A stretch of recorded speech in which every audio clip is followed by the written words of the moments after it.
আপনারা কি এই আপুটাকে জানেন না? মানে কয়েকজন পোস্ট দিচ্ছে তো যে সিনেমাটা দারুণ হয়েছে, সে নাকি দারুণ অভিনয় করছে। হাই গাইস, আমি আসছি। আমি বয়ফ্রেন্ড। সিনেমার বেশিরভাগ শুট নাকি কক্সবাজারে হয়েছে। আমার যে বয়ফ্রেন্ড ছিল আমাকে মারা দিয়ে চলে গেছে। আচ্ছা, ইনি কি একজন নায়িকা? যদি নায়িকাই হয় তাহলে কি সিনেমা করছে?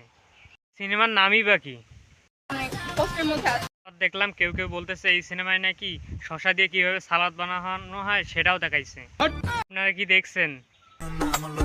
দেখার তো কথা, কারণ সিনেমাটা নাকি সেই ভাইরাল হয়েছে। দেখলাম কেউ কেউ এই সিনেমা নিয়ে ভিডিও বানাচ্ছে।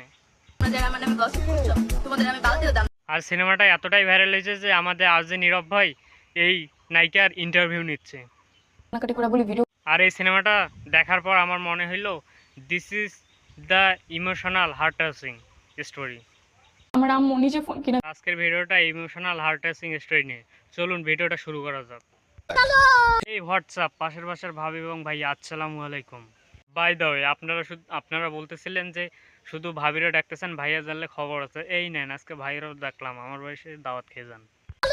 লিটারেলি আমাকে সিকুল দিয়ে বাইন্ধা রেখে। বেচারা পোলাপান আগে ইমোশনাল সিনেমা দেখে পানি পড়ছে, আর আজকে এই ইমোশনাল হার্ট টাচিংটা দেখে পানি পড়বে চোখ দিয়ে। তো তোমরা যদি আমার সাথে রিলেশন করতে চাও, আমার টিকটক ফেসবুকে নক করতে পারো। প্রথমে বলি নেই, এই ভাইরাল নায়িকার যে সিনেমাটা রিলিজ হয়েছে এটা কিন্তু আমি দেখি নাই, আর এটা দেখার ইচ্ছাও আমি মনে করি না। কারণ যে সিনেমা থিয়েটারে দেখার না, সেই cinema I don't like. By the way, আমার টিকটক। আর শোনেন, একটা সিনেমা তখনই গ্রহণযোগ্য হয় যখন সিনেমাটা থিয়েটারে রিলিজ পায়। শুধুমাত্র সোশ্যাল মিডিয়ায় ভাইরাল হলে সেটা সিনেমা হয় না। তাই আমি এই সিনেমাটি দেখার ইচ্ছা করি না। তোমার নামে হয়ে গেছে, যাই হোক। সিনেমাটা দেখতে চাই না, চাই না, চাই না। আমার জন্য ওকে সবাই মেসেজ দিও। তবে হ্যাঁ, এই ভাইরাল নায়িকা ভাইরাল হওয়ার পর যে ইন্টারভিউটা দিছে সেটা আমি দেখছি, এবং সেটা দেখার পর যে হার্ট টাচিং স্টোরি, এটা আপনারাও দেখে আসবেন, তাহলেই বুঝতে পারবেন। নারী কত সুন্দর অভিনয় করে, অভিনয়ের জন্য নারী। আপনারা সবসময় বলছেন না আপনাদের এই সিনেমার নায়িকা কক্সবাজার গিয়ে নাকি শ্যুট করে করে আইফোন কিনছে, আসলে এটা সত্য না, আপনাদের চিন্তা ধারণা ভুল। সেটা নিয়ে নট নিজের পরিশ্রমে আইফোন কিনছে, তার আইফোন কিনে দিয়েছে তার আম্মু। আম্মু নিজে ফোন কিনে। কানতে কানতে বলতেছে, মানে সে ঠিকই বলতেছে। এখান থেকে এটা ও দেখছে, ও এগুলোর অপবাদ দিচ্ছে। আর আমি বুঝলাম না আপনারা এই ইমোশনাল স্যাড স্টোরিটা দেখার পরও কেন তাকে নিয়ে টোল করছেন। আর অনেকে তো দেখলাম ফেসবুকে পোস্ট দিচ্ছে যে শশার বিজনেস করতেছে। টাইম আছে, আমি সিঙ্গেল আছি, Suja. Why man, what is this? ওর কাছে কান্নাকাটি করে, অনেক কান্নাকাটি করে বলি ভিডিওগুলো। না আপা, আপনি নিজের ইচ্ছায় সিনেমাটা করার সম্মতি দিয়েছেন, আবার কক্সবাজার আপনার পছন্দের জায়গায়, শ্যুটটা সেখানেই করছেন। সব শ্যুট রেডি, সিনেমা রিলিজ করার আগে আপনি বলেন সিনেমা ডিরেক্ট করতে।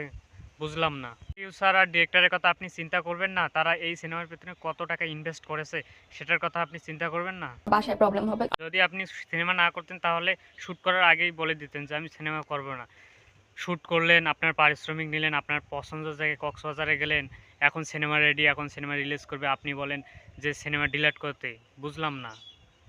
তো এটা প্রডিউসার আর ডিরেক্টরের উপর সঠিক ইনসাফ করা হবে না। তারা পরিশ্রম করছে, তাহলে তাদের পারিশ্রমিকটা কোথায়? তাদের দিকেও তো একটা চিন্তা করে দেখবেন। বলি ভিডিওগুলো ডিলিট। লিটারেলি আমাকে সিকুল দিয়ে বাইন্ধা রেখে দেয়, বিশ্বাস। তা তো করবেই। আপনার আম্মা আপনাকে সিনেমাটা করতে বারণ করছিল, আপনাকে কক্সবাজার যাইতে বারণ করেছিল, কিন্তু আপনি শোনেন নাই। এখন সিনেমা করার শেষ, এখন সিনেমা রেডি, এখন সিনেমা রিলিজ হয়ে গেছে, আপনার আম্মা তো দেখছে, এখন তো সিকুল দিয়ে আপনাকে বান্ধা রাখবেই। আর শুনেন একটা কথা, এই আপুটা যখন আগে একটা সিনেমা রিলিজ হয়েছিল বয়ফ্রেন্ডকে নিয়ে ডেট করা, তখনও আমার এই আপুটাকে রোস্ট করার কখনো ইচ্ছা আসেনি। কক্সবাজার গিয়ে সিনেমা শ্যুট করার পর যে সিনেমাটা রিলিজ হয়েছে সেটা নিয়েও আমি ভিডিও বানাইনি, কারণ আমার রুচি আসে না।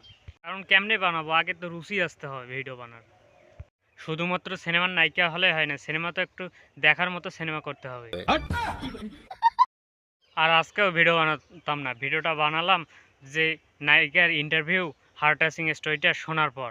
আর এখনও তার প্রতি কোনো কথা বলার ইচ্ছা নেই। আমি কথা বলবো আরজে নীরব ভাইয়ের সাথে।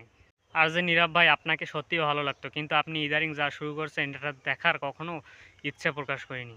ইন্টারভিউ নেওয়ার কি মানুষের অভাব পড়ছে? এর থেকে তো টিকটকারের ইন্টারভিউ নেওয়া ভালো। কোথা থেকে কোথাকার কোন সস্তা নায়িকা এনে ইন্টারভিউ নিয়ে, কোথায় ঝোপঝাড়ে কক্সবাজারে গিয়ে শ্যুট হচ্ছেন সেই নায়িকাকে আপনি আনে ইন্টারভিউ নিচ্ছেন কিছু সস্তা ভিউ আর টাকার জন্য। বাজার থেকে একটা মেয়ে নিয়ে এসে তাকে জিজ্ঞেস করা হচ্ছে আপনার প্রস্টিটিউটসের কারণ কি।